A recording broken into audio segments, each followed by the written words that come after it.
ആത്മാബന്ധുക്കൾക്ക് വിനീതമായ നമസ്കാരം.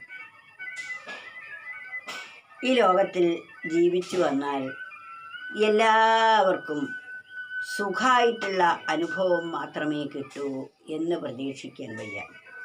സുഖത്തെ പ്രതീക്ഷിക്കുന്ന ഒരാൾക്ക് ദുഃഖം നിഴൽ പോലെ അനുഗമിക്കും.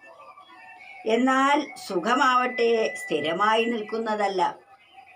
സുഖം വരും പോകും. സുഖം പോയി കഴിയുമ്പോൾ ആ ഒഴിഞ്ഞ സ്ഥലത്ത് ദുഃഖമായിരിക്കും വന്നു ചേരുന്നത്. അത് ഇന്ദ്രിയങ്ങളിൽ കൂടി അറിയപ്പെടുന്ന ഒരു വികാരം മാത്രമാണ് ഈ സുഖ ദുഃഖങ്ങൾ. അതേതുപോലെയാണ് നല്ല വിശപ്പുണ്ടാകുമ്പോൾ ആഹാരം കഴിക്കുന്നത് ഒരു സുഖമായിട്ട് നമുക്ക് തോന്നും.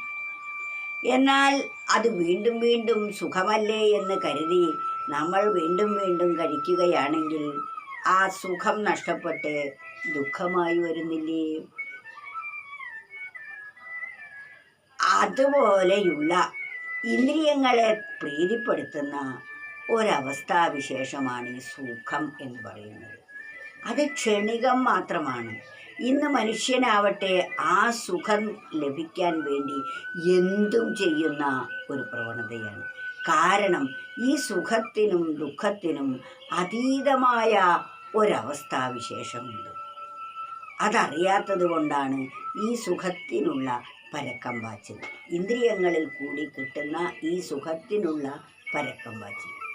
ആ പാച്ചിലിൽ നിന്ന് അധികവും കിട്ടുന്നത് ദുഃഖമായിരിക്കും. ഇങ്ങനെ സുഖവും ദുഃഖവും മാറി മാറി ഓരോ മനുഷ്യനെയും പിന്തുടർന്നു കൊണ്ടിരിക്കുന്നു. ഇതിൽ നിന്നൊന്നും വിട്ടുനിൽക്കാനൊട്ട് കഴിയുന്നുമില്ല. അതുകൊണ്ട് നാം എന്ത് ചെയ്യണമെന്നാണ് പറയുന്നത്? മാനാപമാനസഹിതം ക്ഷമതൊട്ടിവയത്രയും ശീലിപ്പാരിടമെന്നോർത്തേ വീട്ടിൽമേവും ഹിതൈഷികൾ.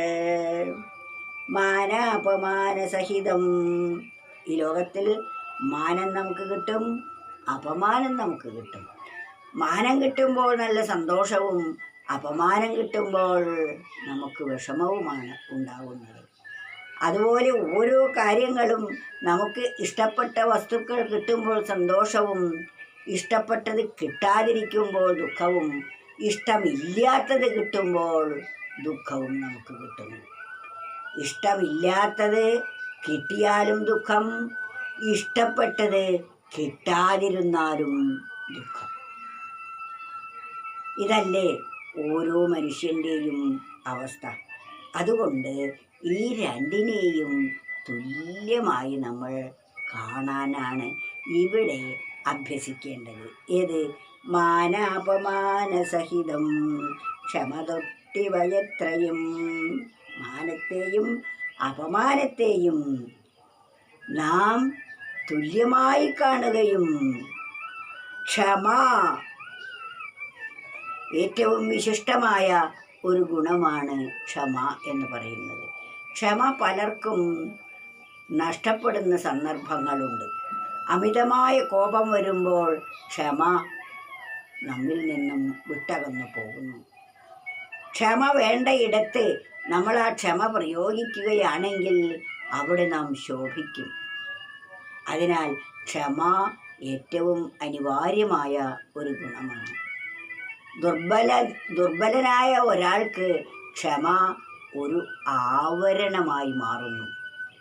ബലവാനായ ഒരാൾക്ക് ക്ഷമ എന്നത് ആഭരണമായും മാറുന്നു.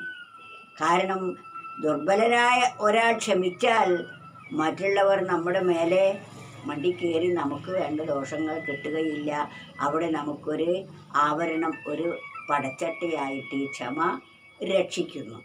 എന്നാൽ ബലവാനായിട്ടുള്ള ഒരാളാണെങ്കിലോ അയാൾക്ക് എന്തിനും കഴിയും. എന്നിട്ട് കണ്ടില്ലേ അയാൾ ക്ഷമിച്ചത്? അത് അയാൾക്കൊരു ആഭരണം, ഒരു അലങ്കാരമായിട്ട് മാറുന്നു. ഇതാണ് ക്ഷമ. ഇത് നാം വളർത്തിയെടുക്കേണ്ട ഒരു പ്രധാനപ്പെട്ട സഹിഷ്ണുത, ക്ഷമ. ഇത് നാം വളർത്തേണ്ട ഒരു ഗുണമാണ്.